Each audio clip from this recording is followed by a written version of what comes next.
سلطان کربلا سید الشہداء امام عالی مقام امام عرش مقام امام حسین نواسہ رسول ہیں، مولا کائنات مولا علی اور جگر گوشہ رسول سیدہ فاطمہ بطول رضی اللہ تعالی عنہما کے شہزادے ہیں۔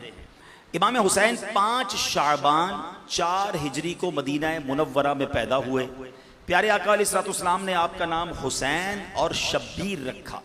امام حسین رضی اللہ تعالیٰ کی کنیت ابو عبداللہ ہے، لقب سبط رسول یعنی رسول پاک علیہ السلام کے نواسے، اور ریحانۃ الرسول یعنی رسول پاک علیہ السلام کے پھول ہے۔ پیارے آقا علیہ السلام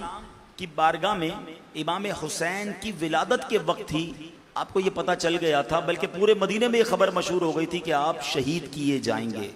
جبریل امین نے بارگاہ رسالت میں حاضر ہو کر پہلے ہی خبر دے دی تھی، بلکہ نبی پاک کی بارگاہ میں کربلا کی مٹی بھی پیش کر دی تھی کہ حضور اس جگہ پر، اس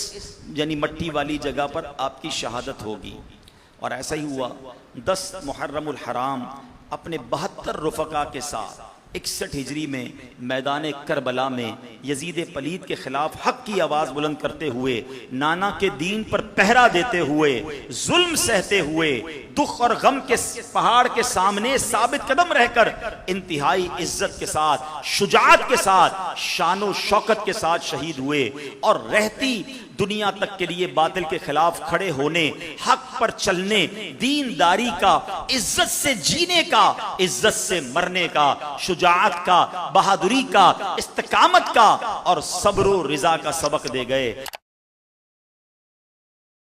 کروڑوں حنفیوں کے امام اعظم ابو حنیفہ حضرت نعمان بن ثابت رضی اللہ تعالیٰ عنہ، کئی حج کیے آپ نے، اور جب آخری مرتبہ حج کی سعادت ملی تو آپ نے یہ خواہش کی خدام مکہ سے، کعبہ سے، کہ میرے لیے کعبے کا دروازہ کھول دیا جائے۔ آپ کے لیے کعبے کا دروازہ کھول دیا گیا، آپ کعبے کے اندر گئے، عاجزی کا پیکر بن کر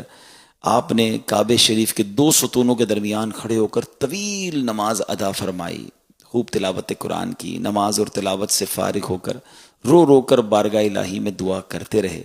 ابھی آپ دعا میں مشغول تھے کہ کعبہ شریف کے کونے سے آواز آئی،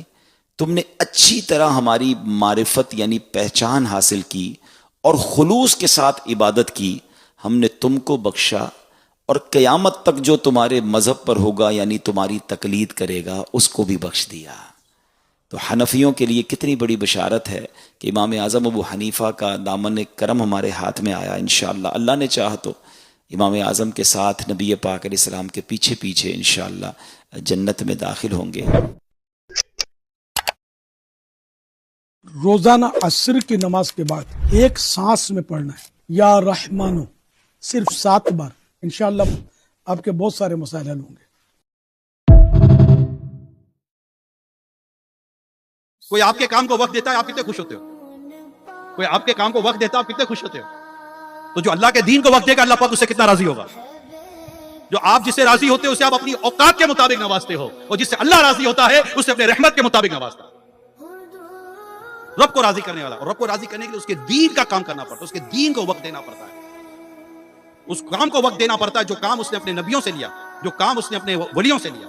اور وہ دین کا وقت، دین کے لیے۔ ہم صبح سے لے کر رات کر دیتے ہیں، ایک بار رات کو سونے سے پہلے یا بستر پر جب بھی آپ جاتے ہیں جانے سے پہلے آپ ایک بار چلے سر پر ہاتھ تک کے ایک بار سوال کر لیں، آج کے پورے دین نے تو نے دین کو کیا وقت دیا، اپنے مذہب کے لیے کیا کیا۔ میں وہاں سول کوریا میں تھا، وہاں کی یونیورسٹیز کے اندر کافی پی ایچ ڈی کے اسٹوڈنٹس تھے، ان کے ساتھ ایک میٹ اپ تھا، وہیں کسی مسجد کے اندر ہم جمع ہوئے تھے۔ وہ طرح طرح کی اپنی پی ایچ ڈی مجھ سے ڈسکس کر رہے تھے، فلاں پر پی ایچ ڈی کر رہا ہوں، فلاں، سارے تقریباً پی ایچ ڈی کر رہے تھے، ہمارے یہیں کے تھے، اہل محبت تھے۔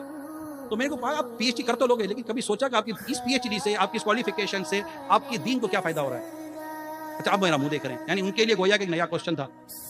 یہ ایک نیا سوال کیوں قائم ہو گیا